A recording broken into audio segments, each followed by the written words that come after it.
2025 का विधानसभा चुनाव होगा। ये खुद मुख्यमंत्री नीतीश कुमार का बयान है और इस बयान के साथ ही बिहार की सियासत में हलचल जो है जरूर नजर आती हुई। तेजस्वी की अगुवाई में चुनाव लड़े जाएंगे 2025 का चुनाव और उसकी अगुवाई कोई और नहीं तेजस्वी यादव करेंगे, यानी कि तेजस्वी यादव नेता होंगे और उनके नेतृत्व में यह चुनाव लड़ा जाएगा। इस वक्त की ये सबसे बड़ी खबर बिहार की सियासत से जुड़ी हुई, जिसमें सीएम नीतीश कुमार ने खुद ये बड़ा बयान दिया है। उन्होंने कहा कि 2025 और सीएम नीतीश के बयान के मायने को समझना जरूरी है, क्योंकि 2025 जिसका जिक्र वो कर रहे हैं, यानी कि 2025 का चुनाव विधानसभा का तेजस्वी के नेतृत्व में चुनाव होगा। नीतीश कुमार ये कह रहे हैं, तो नीतीश कुमार फिर क्या करेंगे? नीतीश कुमार की भूमिका क्या होगी? नीतीश कुमार जबकि खुद ये कह रहे हैं कि वो पीएम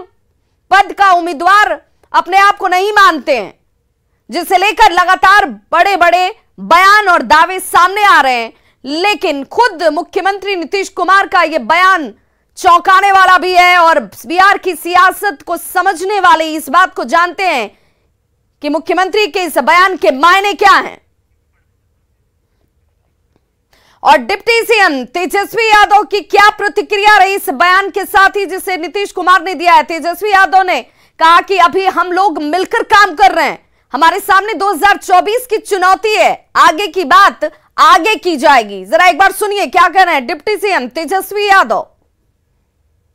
अभी तो हम लोग मिलकर के देख रहे हैं, सब लोग उनके नेतृत्व में हम लोग काम कर रहे हैं, है ना। चुनौती हम लोगों के सामने 24 की है, उस चुनौती का सामना करना है। 24 के लिए आगे का बात आगे है, देखा जाएगा। तो डिप्टी सीएम तेजस्वी यादव को आपने सुना, जो ये कह रहे हैं कि अगर मुख्यमंत्री नीतीश कुमार के बयान पर प्रतिक्रिया आप जानना चाहते हैं तो सिर्फ ये जानिए कि 2024 हमारा टारगेट है और उस 2024 के लिए हम मिलकर काम कर रहे हैं।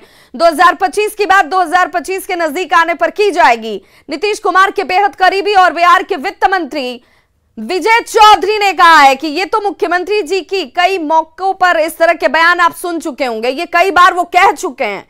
उप मुख्यमंत्री तेजस्वी यादव भविष्य के नेता हैं, अब नई पीढ़ी को ही तमाम चीजों को देखना है। मुख्यमंत्री जी कई अवसरों पर कह चुके हैं, जो उप मुख्यमंत्री तेजस्वी जी भविष्य के नेता हैं, तो ये तो कई अवसरों पर कहे, आज भी कहे, कल भी कहे थे। नालंदा में हम लोग भी साथ में थे, उन्होंने वहां भी कहा कि अब आगे इन्हीं लोग को देखना है, नई पीढ़ी को, युवा नेता हैं। आज भी उन्होंने कहा है कि भविष्य में तो इन्हीं लोगों को नेता बनना है।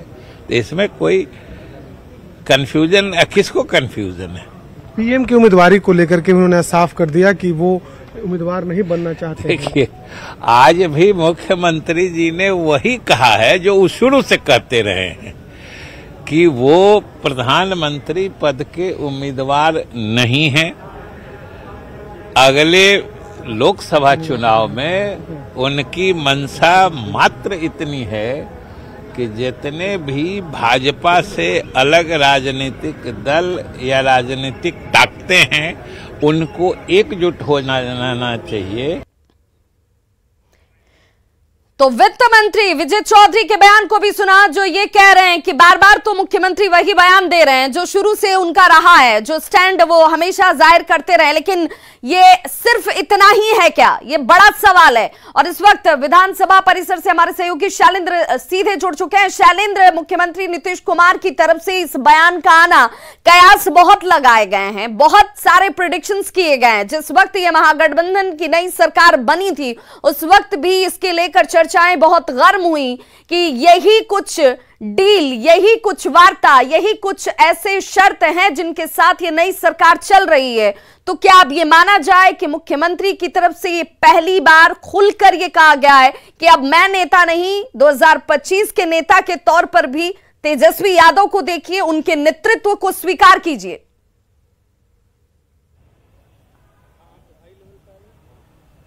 बिल्कुल, देखिए ये पहली बार है और एक बड़ा मौका था जब महागठबंधन के सभी घटक दल के नेता और विधायक वहां पर मौजूद थे और उस समय नीतीश कुमार का ये कहना कि 2025 में हम तेजस्वी यादव के नेतृत्व में चुनाव लड़ेंगे। हालांकि आपने सुना होगा कई बार मुख्यमंत्री ये कहते रहे हैं कि तेजस्वी यादव भविष्य के नेता हैं, हमें इन्हें आगे बढ़ाना है।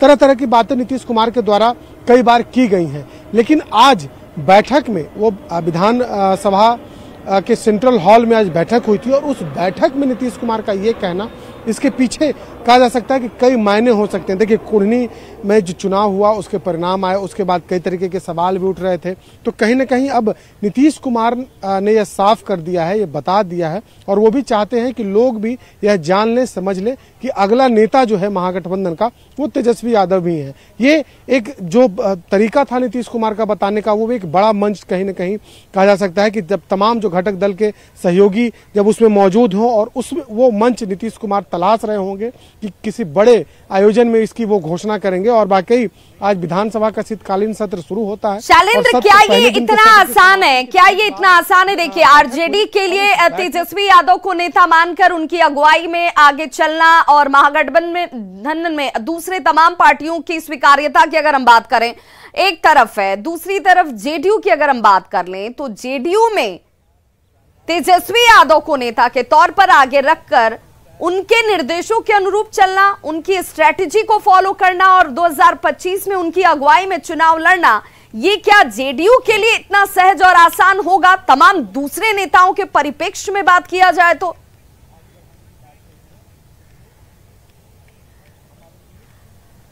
बिल्कुल जाहिर सी बात है कि जदयू के लिए सहज नहीं होगा। यह आरजेडी और कांग्रेस के लिए जितनी सहजता से यह बात हो जाती है, जितनी सहजता से वो इसको स्वीकार कर लेंगे, जदयू के लोग स्वीकार करने में उन्हें समय जरूर लगेगा।